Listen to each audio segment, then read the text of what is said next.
Welcome to Gaslit Nation. I am your host, Andrea Chalupa, a journalist and filmmaker and the writer and producer of the journalistic thriller Mr. Jones about Stalin's genocide famine in Ukraine, the film the Kremlin doesn't want you to see, so be sure to watch it. Our guest this week is Candace Rondeaux, a veteran war correspondent and Russian speaker who has reported from major global conflicts, including Afghanistan, Pakistan, Ukraine, and the Caucasus.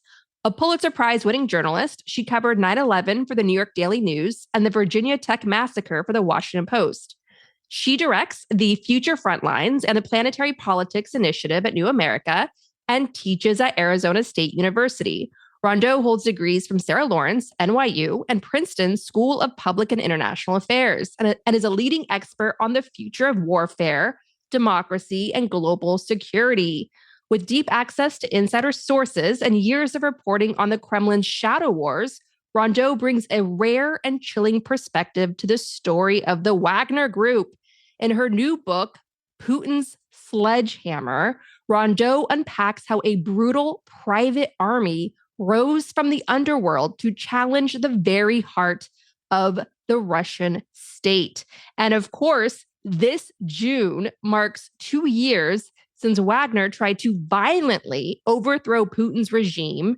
So tell us, what is the Wagner Group, including its connection to Hitler, and how did they go from Putin's private army to his worst enemy under his longtime ally, the oligarch he helped build up, Prigozhin, who exploded from the sky? Sorry, this is like an exciting topic for Gaslit Nation because we loved it when these scorpions were fighting each other in the jar in June 2023. So break it down for us. Who is Wagner Group? What is the connection to Hitler? And how did they become Putin's worst enemy 2 years ago? Yeah, that's such a great analogy. Scorpions in a jar. I think that describes so much of like Kremlin politics in general for the last decade or more, really, since Putin came to power, so almost 30 years now. The Wagner Group, people tend to think of it as a company like Blackwater. It is not a company like Blackwater. The way to think about the Wagner Group is a network of shell companies and a network of individuals who profited from Russia's war machine for close to a decade. You know, we all know the story of Yevgeny Prigozhin and his very dramatic march on Moscow in June of 2023 that you just mentioned. His very dramatic end of his life, the exploding airplane, and apparently sort of juggling grenades, according to Vladimir Putin. The reality is a little bit less dramatic in some ways. There was almost an inevitability to the rise of Yevgeny Prigozhin and this mercenary paramilitary army. One reason for that is that Russia's conventional warfare capacity has always been really challenging and lagged. And the Wagner Group kind of grew out of Russia's need for more agile forces that could move quickly into situations like we found in Syria, into situations like Ukraine, and to do so in a way that the Russian state could kind of distance itself, right? Sort of use plausible deniability for the actions of these characters. The Wagner Group really is mostly, I think of it more as a brand than a band of brothers in some ways. And the brand really centers around the identity of the Wagner Group as this very muscular, very violent, very aggressive force that is out there projecting Russia's way of war in the world, right? So that's part of the branding. The idea of Wagner actually comes from the call sign for the main field commander, who was also killed, of course, in August 2023. On the plane. That Prigozhin was on a plane with his closest aides, like the whole heart of Wagner was on this plane flying over Russia, and the plane beautifully exploded in the air. And the official account from the Kremlin was, they were playing hot potato with a live grenade. Right. Sorry. I love this stuff. Yeah, and they were snorting cocaine while doing it, which I thought was interesting. We can get into the side note, but I would simply love that. To say that Prigozhin and Utkin and like the whole sort of Wagner, one part of the Wagner brand is that they're kind of teetotalers. It's not that they don't drink or, you know what I mean, but they're a little bit more purist about like drinking and doing drugs because they're special forces guys, basically.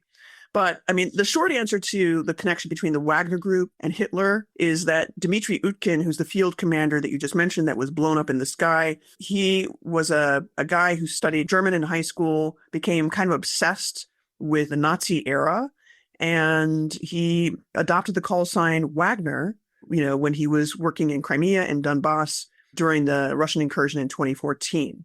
Notoriously, he had a couple of SS symbols tattooed onto his neck and some more Nazi tattoos all over his body. And he was really obsessed with this idea of kind of Russian purity and white purity. And so he was, a pretty extreme white supremacist. And he was really obsessed with a couple of things. It's kind of like a triple entendre. The first is that because he was a neo-Nazi, Utkin loved the idea of Richard Wagner, who was, of course, Hitler's favorite composer. But also, there's a very famous scene in Apocalypse Now, you might remember it, where this helicopter pilot and these sort of macho guys are blowing up Vietnamese village. And while they're doing that, they're playing Richard Wagner's Ride of the Valkyries. Look at that automatic 50 cal in the open. Spotted a large weapon down below. We're going to go down and check it out. All right, this is Hawk 5. I'm on.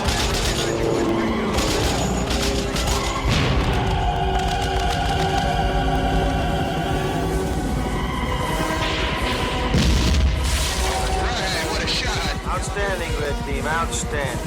The whole thing. And so it kind of is evocative of that scene, because also Utkin was a paramilitary and a paratrooper. So he used to jump out of helicopters on a pretty regular basis. So there's that. And then this is kind of a little known weird fact, but there was a quartermaster in the SS by the name of Eduard Wagner, who was considered to be kind of the architect of a lot of the ethnic cleansing and cleansing of Jewish communities along the Ukrainian and Russian border during the Nazi offensive on Russia in World War II. And so it's kind of all these three references stacked up on top of each other. And that's why Utkin adopted the name. And Wagner just kind of stuck because it had that kind of cool neo-Nazi skull and crossbones kind of vibe. And yet Russia accuses Ukraine of being a neo-Nazi coup. Yeah, this is one of the more mind-bending parts of the whole Wagner Group branding is they're supposed to be this bulwark against Nazism, but many of them are neo-Nazis. I think that they would more kind of characterize themselves also as paganists, right? So they're really into the idea of reviving, the Viking macho power. They used to paint ruins, like Viking ruins, on their infantry fighting vehicles. They're witchy. They're kind of witchy. I'm into that. but like because we talk, so Mike Coven and I, we talk about this, about how the evil we're up against is using literal dark sorcery against us. So we have to fight back with light. I love that. Yeah. Fighting back with light is, I think, absolutely, it's kind of the only way, right? I mean, this is why I became so obsessed with documenting all the war crimes associated with the Wagner Group's operations across 6 countries. And is why we continue to do that work today under my program, Future Frontlines, is just really showing what was the command structure? How did these guys work? Many people kind of think of them as this mysterious ghost army that's amorphous, that doesn't have any structure, that doesn't take any commands. But actually, these are really disciplined guys, most of whom came up during the latter part of the Afghanistan-Soviet war, some of whom, quite a few, fought in Chechnya. So they really have seen a lot of action. And they imported the culture of Russia's paramilitary paratroopers, the VDV airborne. A vast majority, including Utkin, had spent time jumping out of planes and doing behind enemy lines, reconnaissance operations, sabotage operations. And so a lot of that culture was very much part of the Wagner Group. And another piece of course, what the VDV Airborne is known for is psychological warfare. And this is where the kind of use of excessive violence, recording it, sharing it on social media, developing this kind of like trophy mentality when it comes to atrocities, that's where all of that kind of comes from. Absolutely. And that ISIS does the same. I remember being in Kiev, I think 2015, and a security expert who was there, he's from the UK. He had just gotten back from Iraq. He took one of the last planes out before ISIS had taken over Baghdad. And I asked him, like, what is the greatest advantage ISIS has against us? And he said social media, because what they do is they put all their trophies online and that terror spreads. And so when ISIS is coming, their targets will just empty out because they know that the terror is coming and the sadism is coming. And so Russia very much operates like ISIS, then, is what you're saying. Yeah. Well, it's funny that you say that because, I don't know if I even really managed to squeeze this into the book. It's a long book, but one of the first things I noticed while kind of looking at Wagner Group social media, something that really kind of like scrambled my brain, in addition to the neo-Nazi part, was there was this chat between, sort of a Wagner bro and a couple of other Wagner bros online on Vkontakte. And in their chat, they were talking about living and working in Syria, operating against ISIS. And they kind of described themselves as like the counter caliphate, and that they were basically fighting for the new Byzantium, which is sort of this kind of idea of a revivalist, sort of Christian Orthodox imperial movement. And they literally kind of like started to adopt this philosophy that if ISIS can use these kind of medieval techniques to sow terror and project their power via psychological warfare, we can do the same, basically. And they did do that. There's, especially in Syria, there's so many examples of beheadings, on-camera beatings. And of course, there's one very famous one, which is kind of the reason for the title of the book. But this was and do you want to talk about that a little bit, like the sledgehammer? Yeah. The sledgehammer, there are many things I've seen over my, years of tracking the Wagner Group, collecting the social media, tracking how they talk to each other, talking to defectors and sort of military insiders. But there's one thing that still haunts me is the images and the video from the beheading, the ritual torture of a Syrian national by the name of Hamdi Bouta. He was a guy who's a bricklayer, basically, who, left Syria, went to Lebanon to work, came back, got captured by Syrian authorities, and then was press ganged into fighting on behalf of the Wagner Group in one of their contingents in the Palmyra area. He escaped, and then he was caught again. And because he had been sort of involved in fighting Wagner, and there were a lot of casualties, a group of guys basically surrounded him on this gas plant property and beat him to hell with a sledgehammer. And they, what's interesting about this isn't so much the beating, because that's maybe not so new. If you think about Chechnya, if you think about other chapters in Russian military history, it's the fact that they filmed it on their mobile phones. And it was like a 4-minute long video clip. And the first scenes are of, this man lying on the ground, being beaten by several guys with a sledgehammer. And then the next scenes are them sort of dismembering his body, carving the initials of their old VDV airborne unit on his chest, and then dismembering, other parts of his body and setting him on fire. Yeah, this was one of the most heinous war crimes, I think, really ever to be recorded, in recent memory, involving Russian forces.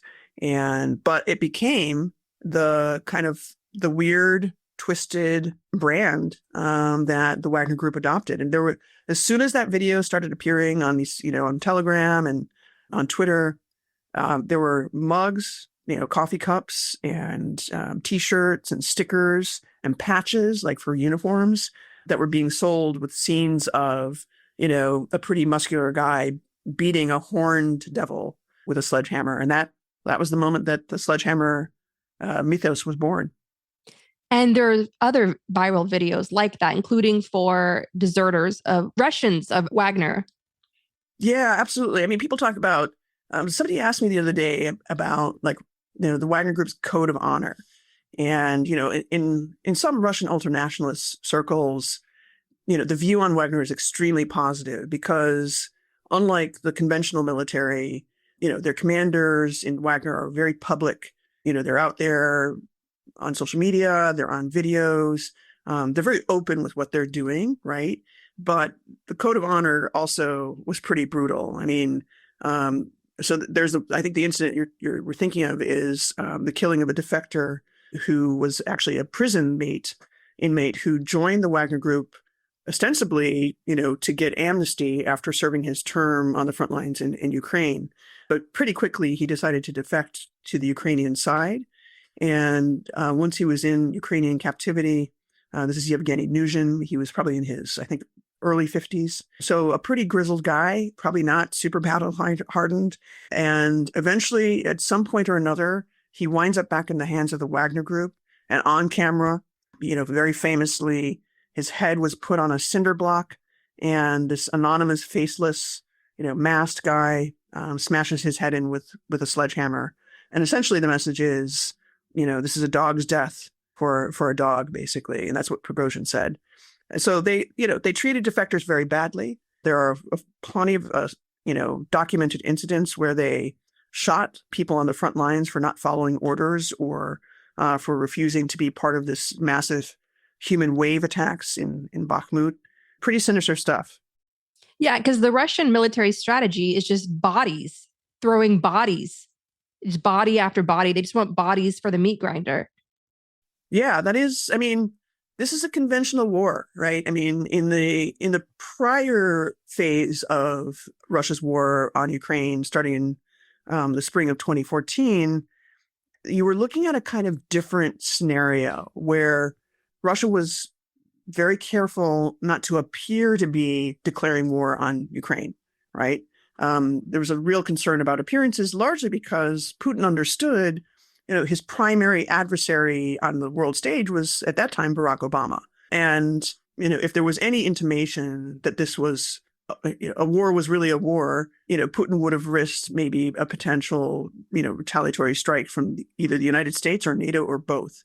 And so the object of the game in the first years of that incursion in 2014 and in 2015 was to mask everything, right? Using this kind of term they call maskirovka in Russia, which is, hiding the real and showing the false, right? So the Wagner Group was very much part of that wave, right? They were characterized as a private military company that was, acting independently, out of patriotism, separately from the Kremlin. But in actual fact, internal memos from Prigozhin and his employees to high-ranking members of the Kremlin, very close to Putin, indicated all along that they had been receiving state support. Yeah, not only that, their whole operation also involved Mueller's investigation in 2016, because Prigozhin, was also not just running Wagner, but also had his bot farms popping off and pretending to be Ohio moms that were like hardcore Christians and worshipped at the altar of Trump. So he really was like, could you talk about that journey of how you go from being a caterer, Putin's chef? Like, did Putin just love his cooking? Like, how did those two originally link up? And how do you go from being a caterer to suddenly destabilizing the entire world order? Yeah, it's a long journey, but it really starts in St. Petersburg. And in a way, that's kind of like what got me interested in writing this book in the first place. I was a student actually at the time when Vladimir Putin was deputy mayor of St. Petersburg. And actually the city had just changed its name only a few years before I arrived. And just as Putin is returning home from his post in East Germany as a KGB agent, right exactly at that same time, so 1990, 91, Yevgeny Prigozhin is released from prison. He spent almost a decade in prison on charges of violent assault and various forms of thuggery. And he got out. His stepfather had started a hot dog selling business, because this is a time in St. Petersburg when they called it the wild 90s, right? It was kind of the like car bomb 90s. That's the car what we call bomb it. 90s. Yeah. If you were there, if anybody kind of has any memory of this, I remember actually, one incident where somebody launched a grenade launcher at one of the bridges, in St. Petersburg. There was a drive-by shooting, on Nevsky Prospect. It was a pretty violent time. There was always this concern about running afoul of one mafia or the other. And Putin and Prigozhin were part of that atmosphere, right? At that time, they're variously in their 30s, 40s. And it's a time when any Russian guy with the right connections, either to the security agencies or to the mafia or both, could rise pretty high. And both of them did. The connection is that when Putin gets more sort of dug in to running the city, he's in charge of casino licensing. He's in charge of business licensing. He's also in charge of managing this oil for food deal. And all of those things benefited Prigozhin, basically, who was also in the casino industry. He was in the grocery business. He was in the restaurant business. And so pretty early on, I'd say circa 91, 2, they're being connected through these mafia ties and these state security ties. And over time, Prigozhin, he's got kind of a, I think we all observed, he's got kind of a cheeky sense of humor. And he was rough, but also loyal. And I think Putin was the kind of guy, and still is the kind of guy, that really appreciates a manly man who's funny and a little bit crass, but knows when to show up and shut up. And that's what Yevgeny Prigozhin was for him. In what ways was he funny? Oh, I mean, he had really kind of a gift of the gab, and he was a bit, I mean, sometimes it was a bit dramatic, right? Like, and maybe people won't find this very funny, but I think there's something a little bit surreal about, a guy who's never fought in the military, hopping into, a jet fighter and, challenging the president of Ukraine to a dogfight. I mean, there's, he really had a sense he was of like drama. Trump. He had like a Trumpian way of like, I'm going to go to the McDonald's drive-through window. 100%. You know what? This is the common thread between Trump and Prigozhin, and a lot of the people who surrounded Prigozhin at the time, was that they really had this idea of like business is drama, business is theater, business is performance, and like putting on a show, and in order, and usually like a show of like gilded power, and like, I mean, very famously, as an example, Prigozhin in 2003 was selected / voluntold, to be the caterer for the 300th Jubilee of the city, which was a really big deal because, of course, the Soviet Union had seen the country really fall in disrepair, including St. Petersburg. You had all these beautiful imperial buildings, 17th century kind of wedding cake architecture that had fallen into disrepair, but Putin spared no expense in reconstructing the city, and he hired Prigozhin to be the chief caterer for this week-long Jubilee celebration. And famously, he held this banquet at the Summer Palace, which is just a fabulous place, with beautiful fountains in Petropavlovsk. And there were ballet dancers. I mean, it was just, and he rehearsed his team like a military drill sergeant. That's how people recalled it. He was a person who understood protocol and performance as power. And Putin really appreciated that. Wow. And could you speak, I know Sledgehammer, Putin's Sledgehammer, the impact that he's had. Could you speak about the countries that he's active in? For instance, in Venezuela, which is an oil dictatorship, they had massive, massive protests, including like all these young people taking to the streets. They put in all these brilliant grassroots efforts to track how people were voting to show that they really did have the legitimacy of the vote on their side and that the opposition leader won their most recent election. And then suddenly a plane arrives from Russia and protesters are being disappeared and Maduro just stays in power. Could you speak a little bit about all the countries that Wagner is active in and the impact that they've had? Yeah. So, I mean, one thing I want to sort of course correct on is that a lot of people associate those really intense days in Venezuela. The one thing that really stands correcting is just that this impression that it was the Wagner group that was present in Venezuela supporting Maduro. In reality, there are lots of little Wagner groups. I know it's kind of weird, but the reality is, when we talk about the Wagner Group, what we're really talking about is the private security for big companies like Rosneft, which, by the way, is one of the largest investors in Venezuela's oil industry, and that most likely is what you were probably seeing. Again, there hasn't been a lot of verification in terms of like who is doing what, but I think we can say with some certainty that the Wagner Group, as we understand it, as run by Yevgeny Prigozhin, was not present in Venezuela at any time in a substantive way. However, there are paramilitaries that look an awful lot like Wagner. They wear the same camouflage gear. They got the same covered faces, the same vibe. Those are the contingents that are attached largely to state-run enterprises like Rosneft, in some cases Gazprom. In some ways, I like to think about the Wagner Group as the army of Gazprom and Stroytransgaz and Rostec, which are the three kind of big companies that are state-run, state-owned. Stroytransgaz is an energy construction company, does a lot of development of pipeline infrastructure. It is nominally private, but in actual fact is kind of a spin-off of a Gazprom series of assets. And it's run by one of Vladimir Putin's best friends, although he would like probably not to say that out loud. Which one?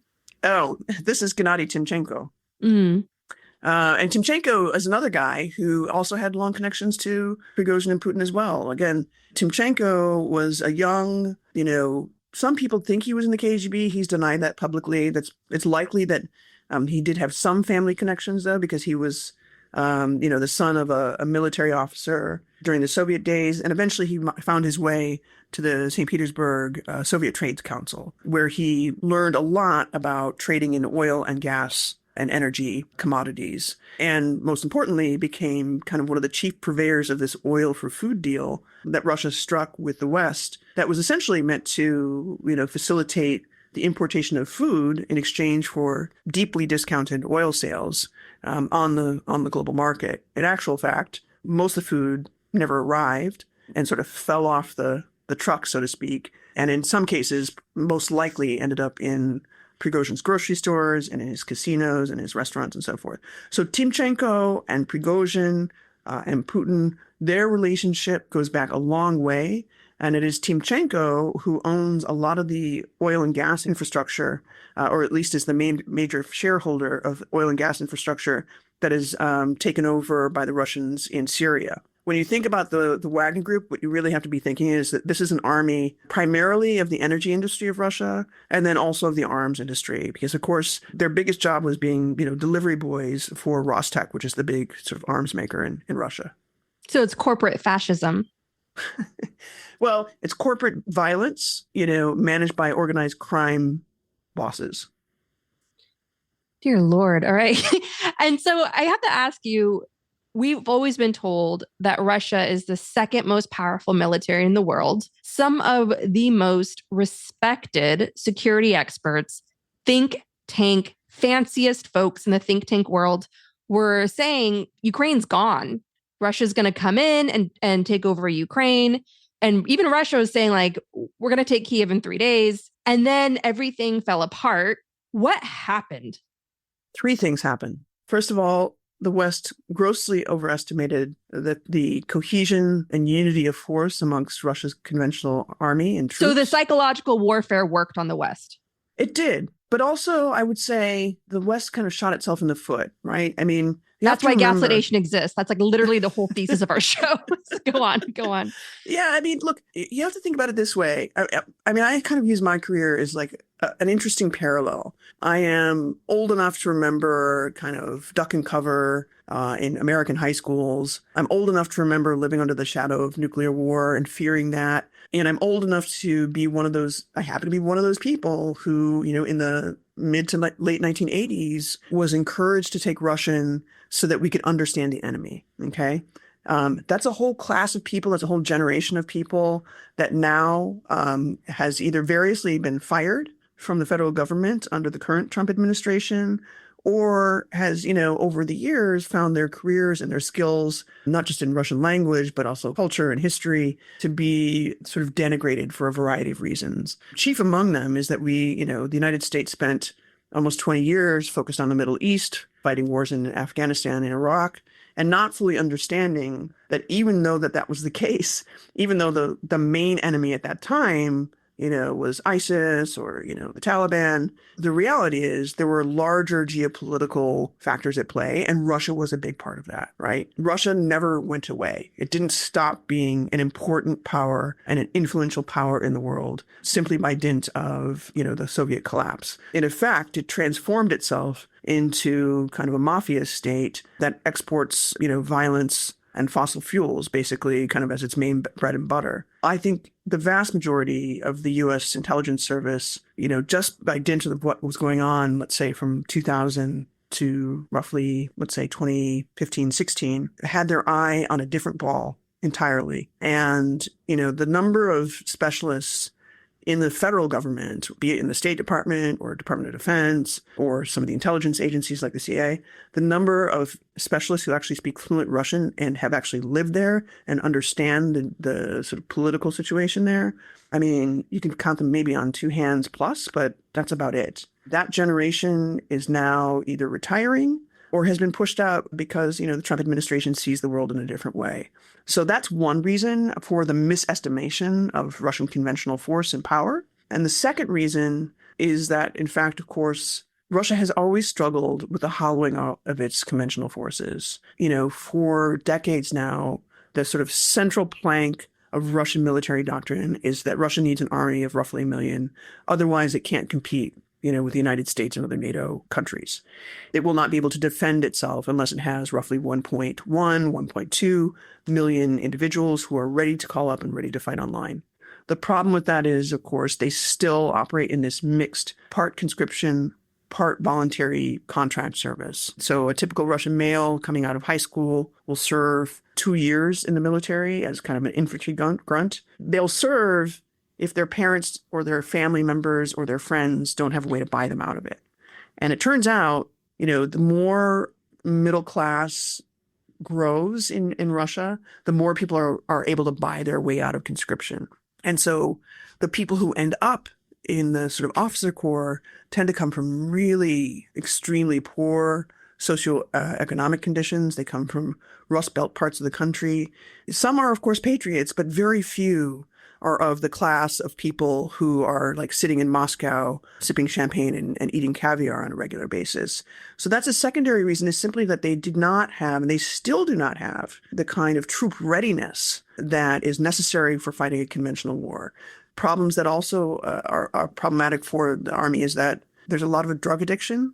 There's a lot of alcohol addiction, and there's a lot of kind of ill health that is kind of a public emergency in the country that has never been fully treated. But the effect is that they don't have enough military age males who can fill out those ranks to 1 million and get to the front line in lockstep form. So that's part two. And the part three was just the logistics. We all saw this 120-mile long convoy stretching from the western border of Russia into Ukraine. I don't know who thought that was a good idea, is to just sort of like line up all of these trucks and tanks and infantry fighting vehicles in one line and make them available for bombing. But somebody thought it was a good idea. Logistically, the Russian military has always struggled. This was true in the Soviet times. It remains true today. And the main reason is because of corruption. Essentially, you have officers not only sometimes stealing the salaries of their subordinates, but also selling off really valuable items like engines for repair, wheels for big military, transport trucks. You name it. If it's not pinned down, it can be sold. And so corruption was also a really big problem. I think that's why we saw that Russia simply was not able to sustain. And that's why Ukrainian soldiers always say, we're lucky they're so dumb and corrupt. And I want to also ask you about Prigozhin's coup, which we're all cheering on because we wanted to see the monsters get in the ring and fight each other to the death. And so Prigozhin basically became high on his own supply as a social media darling of Russian patriots. And he was always talking directly to camera in his viral videos saying, like, where's my ammo? I need to fight this war. We're losing, for all the reasons you just listed. And he was being cheered on across Russian Telegram by all the great Russian patriots who needed their big victory day parade in Kiev. And he finally took to the streets and launched this violent coup attempt and came within 250 miles of Moscow and then just stopped. And so could you talk us through that coup? Like, was that genuine? Could that have been successful? And how was it ultimately stopped? So there's a real difference between a coup and a mutiny, right? A coup suggests that the object of the movement and the message is to overthrow the existing regime. A mutiny is an expression of dissatisfaction with the hierarchy's handling of a particular situation, right? This was a mutiny. This was not necessarily a coup. It could have been a coup if conditions had been a little bit different. But I think Prigozhin envisioned himself as a petitioner. He envisioned himself as, first of all, somebody who was taken for granted by the Kremlin, who had sacrificed tremendously on the battlefield, who, during the Bakhmut battle, lost probably close to 20,000 men in the course of roughly 9-10 months or so. The daily death count was about 200 a day. That's really phenomenal. You don't really see kind of battles like that. It's been decades, really, since World War II, since we've seen that kind of destruction and human sacrifice. So I think one thing that was happening with Prigozhin is he was kind of having a Colonel Kurtz moment where he just was, I think, overwhelmed by the destruction and the bodies falling around him, overwhelmed by the fact that there's this pounding artillery. I mean, he chose, in many instances, to go to the front line to be kind of part of the social media splash. At the same time, there were people that I think he genuinely was close to that were lost in battle. Namely one in particular I can think of is a young commander who had fought in Bakhmut, and they filmed a famous propaganda film, right? And he was killed in the Battle of Bakhmut. And I think Prigozhin was very affected by that. I think that was genuine. So he was going mad. Okay. But as you said, like, he was high on his own supply. He was drunk with power. There were media polls suggesting that Prigozhin would be an excellent replacement for Sergei Shoigu, the defense minister, who was kind of viewed as a little bit of a weakling or kind of a desk jockey, basically. He'd never served in the military. All he did was just wear the uniform. Yeah, he would always wear these. Yeah, I mean, he spent a lot of time generally dealing with emergencies. I can name a number of them. But Shoigu was not a military guy. He had never served, for any particular length of time in the military. But he loved to kind of present himself as like this big sort of military general. And I just want to jump in. And yet the West was still shaking in their boots over this guy. Yeah. I mean, again, that goes back to that sort of that lack of understanding, that lack of knowledge, that lack of expertise, just not being available, and not really being tapped into. But Prigozhin, he saw himself as somebody who was willing to do what Russian generals were not willing to do. And he famously called out Shoigu and Gerasimov for sitting in there. I think he said it was like in your mahogany paneled rooms, your mahogany paneled offices. And he was kind of a class warrior, right? He's a guy who kind of like was a street brawler who had spent time in prison. I think he kind of talked about himself and felt he was a self-made man. And then these guys, the officers in charge, were kind of just desk jockeys, who were smoking cigars and, drinking vodka and eating caviar, as far as he was concerned, and shorting him on ammunition. But he also understood that they were coming for him. And I think, in the backdrop is, all these defectors coming forward suddenly on YouTube channels, confessing that they had been part of war crimes that Yevgeny Prigozhin had ordered. There was a clear disinformation campaign and a sort of a campaign to smear him as something other than what he was, right? A frontline hero. And I think he understood that was likely coming from somewhere inside the Kremlin amongst his rivals. So that was a big motivation for his rising up. But also he understood that not winning Bakhmut meant that he was going to lose his political relevance. And the last thing you need in Putin's Russia is to lose your political relevance. And I think that was a big motivation for charging forward with this mutiny against Moscow. When you talk to some of the defectors and some of the mercenaries who recounted that 24-hour, 48-hour period, many of them said they had no idea what they were being asked to do. They woke up, to orders that basically they were to march on Moscow. They did it, but not everybody understood what it was they were doing. And so there was some, I think, chaos even within Wagner's ranks at the time, right? And I think we kind of saw that happening. But he did, I think, Prigozhin have a sense that he had a green light. There were a number of, Russian military generals, one in particular, Sergei Surovikin, who was the chief of the aerospace forces and then had been chief for the theater for operations in Ukraine for some time. He was very close to the Wagner Group. And so was Mikhail Mizintsev, another colonel who was also very close to Prigozhin and to the Wagner Group. There are a bunch of generals who were characterized as VIP Wagner members. And I think there's plenty of evidence to show that they kind of gave him the go-ahead, gave him the nod, assured him that nothing would happen, and that he could deliver his message to Putin in person. Obviously, that's not what happened. But it is interesting to note there really was very little resistance. Nobody came out in Rostov-on-Don and started shooting these guys, right? They made it all the way up to Lipetsk and almost unopposed, basically. And so what this shows is that there was a certain sense of collusion somewhere within the ranks. I think he stopped short because of threats to his family, and mercenaries, particularly mercenary commanders, also received threats to their family. And it was sort of a stopping point for them. Wow. But it really did show that, like you pointed out, people weren't coming out in the street with Putin flags saying, stop what you're doing. They're like, all right, this is interesting. Well, not only that, they were out there cheering him, right? You remember the scene? Even when he decided to turn around, it was like, all these crowds came out saying, we love you. They're shaking his hand. Here's a guy who's literally just like upended the entire order of, the world's second biggest superpower. And everybody's like, yay. Like, it was pretty crazy. It was a crazy scene. And in terms of the plane exploding in the sky, what was that, like 2 months later? Right. August 2023. August, yes. How naive was he to stick around like that?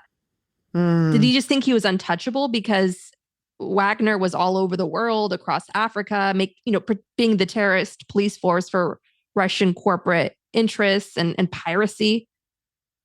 Well, on its face, his actions certainly suggested that he thought he was going to get a pass from Putin, right? Once the deal was cut where he decided to stand down his troops, and some were sent to Belarus, and then some were going to be sort of absorbed into the regular military structure. It may have looked like that's what he was thinking, that everything was okay, and that Putin would make good on his promise for amnesty for those who decided to, stand down and lay down their weapons. In reality, very soon after the mutiny, he began to prepare his will, began to transfer assets to his son, Pavel Prigozhin.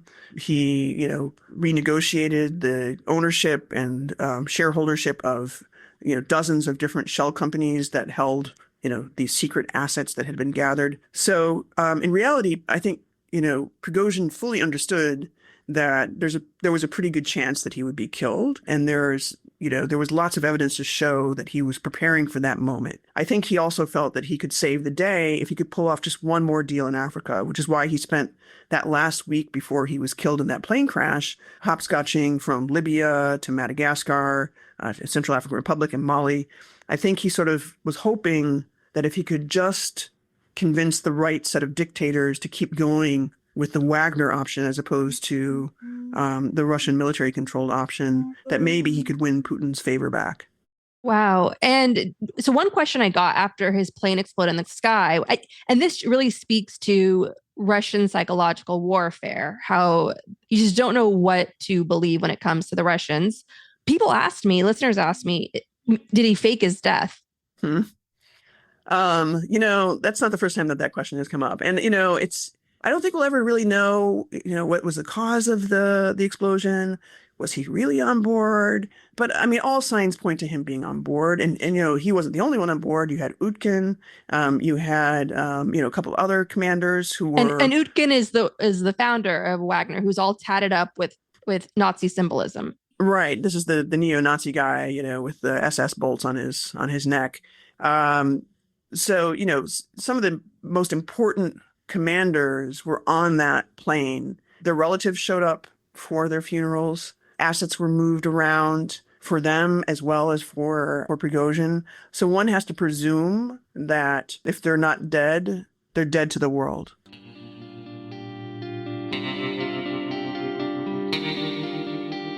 Our discussion continues, and you can get access to that by signing up at the Truth Teller level or higher on Patreon. Discounted annual memberships are available, and you can also give the gift of membership. All summer long, Gaslit Nation, created with love and anger, has been presenting a special series featuring leading experts on how to smash the patriarchy and the oligarchy to make the world safer for everyone. Trump didn't happen overnight. Let's plant seeds of hope together. For the hottest of hot takes, join the conversation at the Gaslit Nation salons every Monday at 4 p.m. Eastern. I'll be there with our global community of listeners. Come for deep dives into the news, learn from fellow listeners, and share what's happening in your corner of the world. Can't make it live? Recordings of our Monday salons are available on Patreon, along with our monthly Gaslit Nation book club. Access the salons, bonus shows, ad-free episodes, and more at patreon.com/gaslit. That's patreon.com/gaslit. Thank you to everyone who supports the show. To help Ukraine with urgently needed humanitarian aid, join me in donating to Razom for Ukraine at razomforukraine.org. To support refugees in conflict zones, donate to Doctors Without Borders at doctorswithoutborders.org. And to protect critically endangered orangutans already under pressure from the palm oil industry, donate to the Orangutan Project at theorangutanproject.org. Gaslit Nation is produced by Andrea Chalupa. Our editing wizard is Nicholas Torres. And our associate producer is Carlin Daigle. If you like what we do, leave us a review on iTunes. It helps us reach more listeners. And don't forget to check out our Patreon. It keeps us going. Original music in Gaslit Nation is composed by David Whitehead, Martin Vissenberg, Nick Farr, Damian Arriaga, and Carlin Daigle. Our logo design was generously donated to us by Hamish Smythe of the New York-based firm Order. Thank you so much, Hamish. Gaslit Nation would like to thank our supporters at the producer level on Patreon and higher: Todd, Dan, Milo, and Cubby, Ruth Ann Harnish, Abby Zavos, Lily Wachowski, Ice Bear is Defiant, Sherry Escobar, Sydney Davies, Work for Better, Prep for Trouble, that's right, John Schoenthaler, Ellen McGirt, Larry Gasson, Ann Bertino, David East, Mark, Sean Berg, Kristen Custer, Kevin Gannon, Sandra Collins, Katie Masuris, James D. Leonard, Leo Chalupa, Carol Golstad, Marcus J. Trent, Joe Darcy, D.L. Singfield, Nicole Spear, Jans Alstrup Rasmussen, Mark, Diana Gallagher, Leah Campbell, Jared Lombardo, and Tanya Chalupa. Thank you all so much for your support of the show. We could not make Gaslit Nation without you.